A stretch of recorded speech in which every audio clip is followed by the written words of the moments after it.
আজকের ভিডিওটি আমি শুরু করব আমি সকালের কি নাস্তা দিয়ে আমি আমার সকালটা শুরু করি সেটা আপনাদের সাথে শেয়ার করব। আসসালামু আলাইকুম, আশা করি পুরো ভিডিওটি দেখবেন, সাথে থাকবেন। তো এই তো সকালে ঘুম থেকে উঠে আমি ফ্রেশ হয়ে চলে আসি রান্নাঘরে। এসে আমি এইভাবে চিয়া সিডটা ভিজিয়ে রাখি আধা ঘন্টা, তারপর লেবু পানি দিয়ে খালি পেটে খেয়ে নেই। তার আগে কিন্তু পানি খেয়ে নেই। যাই হোক, আমাদের স্বাস্থ্য ঠিক রাখার জন্য, সুস্থ থাকতে হলে অবশ্যই স্বাস্থ্যের দিকে নজর দিতে হবে। তো প্রতিদিনই সিদ্ধ ডিম খাই, সিদ্ধ ডিম খেতে ভালো লাগে না প্রতিদিন, এই জন্য অল্প তেলে আমি পেঁয়াজ দিয়ে আজকে ডিমটা ভেজে নিয়েছি, সাথে খেয়েছি শসা। তারপরে ভালো লাগলে কিছু বাদাম বা খেজুর খেয়ে নিব। যাই হোক, আমার নাস্তা কমপ্লিট হলো। এখন আমার বাচ্চাদের জন্য, বড় ছেলে রুটি খেতে তার ভালো লাগে না, তার কাছে কেমন যেন গলায় আটকিয়ে যায়, সেজন্য বড় ছেলে আর ছোট ছেলে দুজনের জন্য খিচুড়ি, সবজি খিচুড়ি রান্না করলাম, সাথে কিন্তু ডিম ভেজে দিব। কারণ বাচ্চাদের জন্য কিন্তু এই খিচুড়িটা কিন্তু ওর অনেকটা স্বাস্থ্যসম্মত খাবার। যাই হোক, ও আমার বড় ছেলে খুব পছন্দ করে, তো ছোট ছেলেকেও একসাথে দিলাম। যাই হোক, সেজন্য কোনো কাঁচামরিচ দেই নাই, কোনো ঝাল দেই নাই, কারণ ছোট ছেলে খেতে পারবে না, এই জন্য। যাই হোক, একটা আমি ডিম ভেজে দিলাম, আর এই ডিমটা সে কাঁচামরিচ ছাড়াই খাবে পেঁয়াজ দিয়ে। যাই হোক, ওদেরকে নাস্তা খাইয়ে আমি কিন্তু চলে আসলাম আমার রেগুলার রান্না করার জন্য। তো এই তো আমি কিন্তু এখানে আজকে কচুর ঘাটি দিয়ে আজকে ভর্তা বানাবো। এই ভর্তাটা শুটকি টেলে নিয়েছি, আর এই তো কচুরমুখীগুলো আমি সিদ্ধ করে নিয়েছি।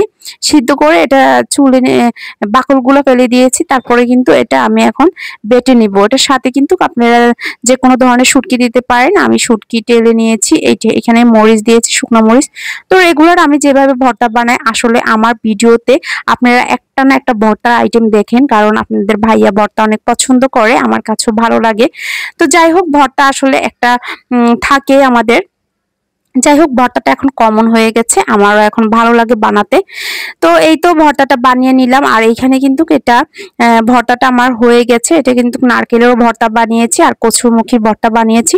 আর আজকে যেহেতু শুক্রবার, তো এই তো আমি শুক্রবারে আসলে একটু বাচ্চাদের জন্য মুরগির গোশত রান্না করলাম। যাই হোক, এটা কিন্তু আমার আগের দিনের ভিডিও। আর আমি আসলে কি বলবো, আমার ছোট বেবি হঠাৎ করে পাশে কাজ করতেছিলাম, দেখে যে ফোনটা ফেলে দিয়েছে, তো একটু নষ্ট হয়ে গেল, ঠিক করে নিয়ে আসলো, আর ভিডিও আপনাদের সাথে দিয়ে শেয়ার করতে পারি না। যাই হোক, এই রান্নাটা কিন্তু আমার রান্না কমপ্লিট হয়ে গেছে দুপুরবেলা। এখন আপনাদের ভাইয়া এইখানে কিন্তু সে কাঁকড়া ভুনা করবে, সেজন্য নিয়ে আসছে কাঁকড়া বাজার থেকে, এনে নিজে এটা কাটাকাটি করছে। আমার কিন্তু কাঁকড়া দেখতে ভয় লাগে, তো সে নিজে রান্না করে, আর এটা নাকি তার অনেক পছন্দের, সে ভুনা করে নিয়েছে। আসলে আপনারা কারা কাঁকড়া ভুনা পছন্দ করেন, খেতে ভালো লাগে, অবশ্যই কিন্তু জানাবেন।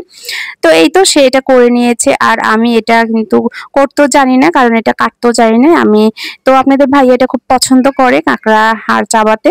তো যাই হোক, আপনারা কারা কাঁকড়া পছন্দ করেন অবশ্যই কিন্তু কমেন্ট বক্সে কমেন্ট করে জানাবেন। আর এই তো আমার ভিডিওটি কিন্তু দেখতে দেখতে প্রায় শেষ হয়ে গেছে, আর আজকে ভিডিওটি আর বড় করব না। ভিডিওটি ভালো লাগলে লাইক, শেয়ার, কমেন্ট করে জানাবেন। অবশ্যই ভালো থাকবেন। আল্লাহ।